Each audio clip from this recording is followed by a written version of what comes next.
Hi YouTube, it's Chaneli here, also known as MissBeHelpful. And in this video, I'm gonna be answering a question that came up on Instagram. I post videos every single week and I talk about personal finance. That's all things money, credit, investing, saving, budgeting, everything that has to do with your money, because I know that I didn't learn it in school. Most people don't learn it in school. And when they do come across it in life, it can seem really complicated and confusing and boring. But the reality is it doesn't have to be like that. So I post these videos every week to help break it down and hopefully help people see that it can be fun and it can be easy to understand and it doesn't have to be all that complicated. For this video, there's gonna be 5 things that I'm gonna share that you need to kind of know and keep in mind when you're going into either a salary offer or you're going into a negotiation of your salary package or compensation package. These 5 key things are proof, rules, a number, timing, and practice. So let's jump into them. Number 1 is proof. You cannot come into a meeting and try to get more money from your boss or a better compensation package from your boss if you have not come correct with the proof that you need to prove to show that, that you're worth it. So basically what you're trying to have a conversation about is why you're more valuable to your company or to your job now than you were when you first started or 6 months ago or a year ago or the last time that it was that you got a raise. So how do you do that? How do you prove to your boss that you're more valuable to them now than you were just, a couple months ago? So the first thing that you need is data. You need to come in and tell them that, here are the specific metrics, right? I have increased the number of clients that we have from 5 to 12. I've more than doubled the clients that we have, or, I've done 100 workshops and in my contract it said I was supposed to do 80. So here you go, I went above and beyond. Or it could be, all of the families that came to work with us this year were Spanish speaking and I was able to help them in Spanish. That was not part of my job responsibilities, but I was able to adapt and be flexible and do that. Whatever it is that's part of your job that you were able to do, that kind of shows that you're either going above and beyond your roles and responsibilities, or that you're taking on more, even though that's not necessarily something that you expected to do when you came on. This is like super, super important because, it's not that your boss doesn't want to give you a salary increase. It's just that it's a budget, right? Everybody has a budget. So if you're thinking about the way your boss looks at their budget, the same way you look at your budget is going to be a lot easier to understand, right? If you look at your budget and somebody's trying to get you to spend more money on something like, get a higher cell phone bill or pay for a higher, more expensive cable package. For you, you're not going to want to pay more for those things if you could get a better deal, if you can save money on those things. Same thing for your boss, right? Your boss is looking at the budget going, why would I just come up to somebody and say, here's a salary increase if I don't have to? So it's up to you. You have to be the one to go in the room and ask for, to revisit your compensation package and come in with the data, the numbers, the metrics, the proof that you are worth more now to the company. You're more valuable, that you've added, more value to the company than what you were able to bring to the table when you first got there, or even more value than what a new person coming into the job would be. I thought that there were strict rules that you have to come in and you have to specifically ask for, only a 5% increase each year. You can't get more than that. The reality is there are really not a lot of rules when it comes to salary negotiation or to negotiating your compensation package in general. And the problem when people come in thinking that there's these rigid rules and set of rules that you have to follow is that they're not allowed to really think creatively. So the reality is that there are none. So since there's no rules, you can kind of come in and be very flexible in terms of what you want. Be creative in terms of what you want. If they cannot give you a salary increase, what else could you ask for, right? Because the way that you work is very similar to the way that you live, right? Your lifestyle and your work lifestyle are very similar. You have to be at work at a certain time, just like you have to wake up at a certain time every day. You leave work at a certain time, just like you have to go to bed at a certain time every day. Like these are just things that you do. So if you kind of think creatively around your job, what are things that you really like about your job and what are things that you don't really love about your job or that aren't making your life any easier? So for example, if you're a parent, maybe you need to get to work a little bit later because you need to drop your kids off at school and you don't want to be rushing and trying to clock in exactly at 9 or 9:30 or whatever. Maybe that's part of the compensation plan. If they say we can't really offer you a salary increase, we just don't have it in the budget. We're so sorry. We value you. We think that you're amazing. But the answer is just no, we don't have the money. Then maybe what you you say is, okay, I completely understand. And I'm so glad that you're aware that I bring all this value to the table and that I'm going above and beyond in my role. But would you consider please offering me a later start time instead of a salary increase? Then you could talk about that. Maybe coming in at 9:45 instead of 9:30, or maybe coming in at 9:30 instead of at 9 o'clock. Whatever it is that will work with your lifestyle, it's possible to ask for that instead of a salary increase. And the salary is important. It is probably 75 to 80% of a compensation package. How much it matters is really your salary. Like, that's what most people look at. It's not the end all be all. It's not the only important thing, but it is a big chunk of your package at work. So you do want to bring up the number and make sure that you at least try to get a boost or increase in your salary.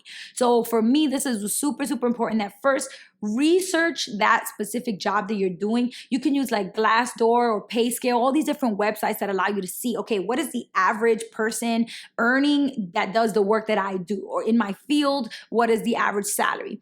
If you know that you work harder than the average person in that job, then you should be getting a little bit more than the average. So when you come in, don't say like, well, the average person, that manages an after school program makes $55,000, so I should be making that. If you go above and beyond at work and you know you do a really great job, then you need to be saying, I know that I perform above average. I came to you with my proof earlier, so I know that I should be getting 60 to 65,000. That kind of a thing. That's always really helpful. But when it comes to this number, there's two big schools of thought, right? There's this one team, you say the number first, and then there's this other team, don't ever say the number first. Let them say the number first. And this is really popular, especially when it comes to you just got a job offer and now it's time to kind of talk about the salary. So maybe not necessarily when you're negotiating your salary, but if if you got an offer for a job and they haven't said the salary yet and you're kind of about to go to that next step to talk about the salary, then it's really helpful to decide which base camp you're going to be with. Are you going to be with team you say the number first, or team don't say the number first, let them say it? Because these are very, very different. So actually at FinCon, when I had a chance to talk to Ramit Sethi, he said that, he definitely pushes you don't say the number first, because he believes that once you say the number, you lose. You give up your power in the negotiation. I took a course at Columbia Business School that taught about negotiating salaries, and it was specifically for nonprofit employees and a course for nonprofit people. I've been in nonprofit pretty much since I graduated college, so that was specifically for people that are working at a company that doesn't have all the money coming in like a private company. So that's why it was helpful to think about being creative outside of just a number. But in that world, they said you should not think that this is a power dynamic. This is not a battle between you and your employer. This is a partnership. You guys are doing some teamwork here. You're supposed to work together to come to an agreement that works for both of you. So instead of trying to like play a game and see who's going to buckle first, who's going to say the salary first, are they going to say a number? Me, just come in with a number that you want, that you know that you want and need in order to stay comfortably at the job. So that means you need to run your numbers at home, your rent, your bills, your expenses, goals that you have. How much money do you really need to be able to be comfortable and happy and paid, for the value that you bring? Come in and ask for that number. A lot of people say ask for more just in case they offer you a little bit less, and that's fine. But just know that you need to come in with a number. That's one, team. And the reasoning there is because Columbia Business School did a research study that they found out that more people are going to have more success getting a salary increase from their boss if they say the number that they want, as opposed to trying to wait and see what the boss might offer them. All right, number 4 is timing. And the reason why this is so important is because it's just like with anything. If you're going to have a conversation with somebody like a friend of yours or your boyfriend or your family or your parents, you have to make sure you find the right time to talk about it. If the company is really dealing with this huge project and you have all these deadlines coming up and everybody's stressed out, do you really think this is a good time to email your boss and say, hey, can we sit and talk about my salary compensation? Like, that is not the right time. Like, use social intelligence and some common sense to think about this and say, this is probably not a good time. I want to think about a time in the year where it makes sense, where my boss is very happy, things are going well. Maybe we just finished a project that I had a lot of involvement with that actually went really well. That would be a great time to talk and say, hey, we just did this. You just fresh in your mind how amazing my work is. Look, I just did this great big event or this big project and it was very successful. Now I should be compensated fairly for the additional work that I'm going to be doing.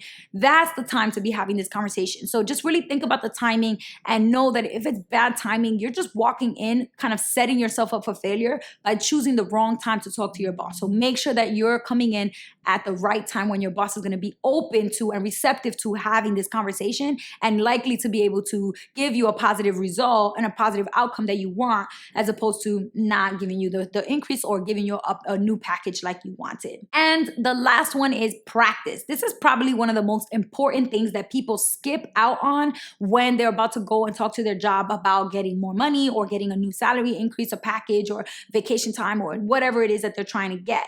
It is so important that you practice. And this was something that I didn't realize. I thought like, oh, I could just practice in my head, or, I could just kind of write down what I'm going to say. That's not the same as actually doing it. You have to role play. And if you're not comfortable with this, you might want to get somebody that you really trust, like one of your best friends, or maybe your boyfriend or your mom, or somebody that you trust, to sit down in front of you and say, okay, let's pretend that you are my boss. Be super stern, neutral face, like have a poker face. Don't give me no hints about whether you're feeling what I'm saying or not. Like just neutral poker face. And let me make my case, and then ask me questions, push back against what I'm saying, and make me prove myself, and make me really practice what it's like to actually sit down and have to make a case for myself in the room with somebody else. Because it's not like natural. It's not very natural for a lot of people to come up, first of all, and talk about money, because money has always been a taboo in society. So it's very uncomfortable for a lot of people, most people, to talk about money and to talk about how much they make. And then the second thing is that it's not very natural to have kind of like a back and forth where you have to negotiate. We don't learn negotiation skills in school unless you take a very specific cool class in college. Like most of the time, college, you won't learn it either. So you kind of have to put yourself in a situation that a lot of people are not usually in to like really make this negotiation happen. Unless you're a business person or a salesperson and you really like negotiation, which is not very common, then, this is going to be a little uncomfortable. So the more you do it, the more it becomes normal in your mind, and the more you're going to get better and better at it. Even if you don't get the job salary that you want, or if you don't get the compensation package that you want, the best thing about doing this is that A, you put yourself outside of your comfort zone and just do it, just practice. And B, now you know what it feels like. Now you know what to expect. So it's not going to be as scary, and it's not going to be as foreign to you. And the reality is, next time you do it, you're going to be better at it because you've already practiced in real life, rather than sitting down with your friend or your mom and practicing at home for fake. Because role play is never the same as when it happens in real life. So hopefully these 5 tips and tricks were helpful. If you know that you've done something that helped you succeed in getting a better job, salary, or compensation package, put them below, because I know that that is a huge reason why I've been able to save so much more money in the past year than I was saving even just, 2 years ago. Put any tips and tricks that you guys have that I didn't mention down below, and let me know what you think. Are you team, don't ever say the salary, let them say it first so you don't lose your power? Or are you part of the team that's like, nope, I come in and I say exactly the number that I want, and I tell them what I need, and then if they agree, great, I'm happy, and I walk out? Because that's something that I'm interested to see, which people are where, which base camp, which team. Subscribe to the channel if you haven't subscribed already. It's so important that you subscribe so you can get notifications and come back and watch new videos that come out from me every week. And then the last thing is, if you want to reach out to me, you can email me at missbehelpful@gmail.com, or you can call the Google Voice number that I've set up, where you can leave a recorded message, and then I'll post a video responding to your question or issue or situation right here on my channel. That's all I have for you guys. Till next time, peace.